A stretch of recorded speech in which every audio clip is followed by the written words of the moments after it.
What's up my people, you're in the place for Triple D Conversation. My name is Tristan Deves and today we're going to be bringing to you guys yet another combo. Or we would have been, but the cards haven't arrived. One card that did arrive today was Defrag Dragon, and I thought I could do something with that one in such a way that it could send a Necro Slime to grave, preventing us from needing the Copernicus. But what I realized as I was doing this combo is that it actually doesn't give us the materials we need to have our recursion effects actually being applied.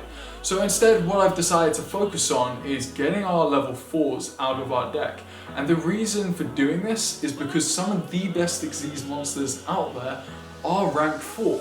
And then we can go on for a play from there.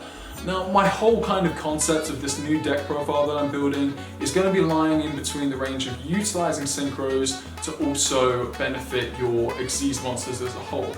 Now, I don't want to get too much into it, we're still using that PK package, but instead of just going straight into the PK, we're having alternate routes that if we don't actually have the cards we need, we can take a different pathway altogether. And I think it's really kind of interesting and clever. We're no longer requiring the Satellite Warrior package that I've been using so much. So you can say goodbye to the Formula Synchron, you can say goodbye to the Satellite Warrior, because they are only realistically used when you're in a dire situation, but they don't give you a game-breaking board.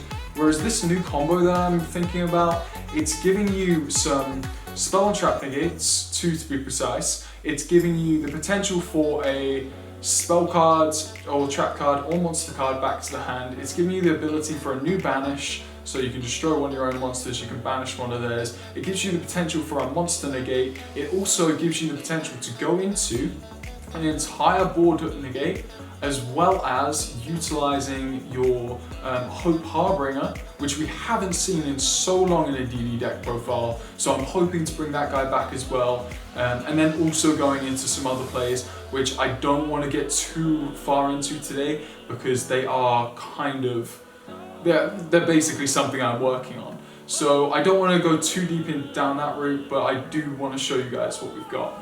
Now, I want to say a massive thank you to Nigel Fortune just for dropping me a message on my socials, just asking me what I thought about the latest Duel Links. Now, I haven't played it before, and honestly, I just want to congratulate him on getting me into it, because it is something that has kind of provoked my mind to look at new fast plays. And if you're looking for a more pure DDD deck profile that can do well, I definitely recommend jumping over to Duel Links and playing a few games, because once you have your DDD monsters, you can get out 2, maybe 3,000 attackers instantly within your first turn. It's kind of more free, you can kind of do what you want more. Whereas when we're looking at local tournaments in normal Yu-Gi-Oh!, you are kind of relying on the fact that you can't really vary too much from the meta. Now, of course, Duel Links itself has a meta, and you do have to be kind of accountable when you're actually making these decks or making these combos, and you have to understand what is happening in the current meta. But they have a lot less hand traps, they have a lot less things that are stopping you from doing what you want to do. And it's not so much a die roll win. So even if you do go first, you still have the potential of losing. If you go second, you still have the potential of losing.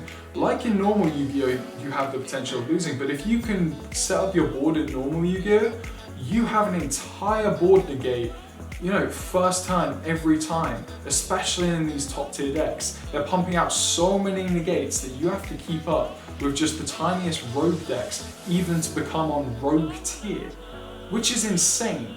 So for all these archetypes out there that aren't doing so well, like DDDs at the moment, now I will say, we have a massive fan base and you guys are absolutely awesome. But I will be the first to admit, we aren't doing amazing competitively. Now, I don't know if that's underrepresentation, or if that's straight up hand traps that are stopping us, or if it's all these other big archetypes that pump out these new negates. You've got all these Omni negates coming out, you've got the abilities, especially like going in for Striker Dragons and things, your Link Dragon profiles. They are crazy, like they do not waste any time pumping out as many negates as possible, and you have to deal with it. In terms of getting in something new, Duel Links I would definitely recommend, and once again I'm glad Nigel kind of introduced me to it.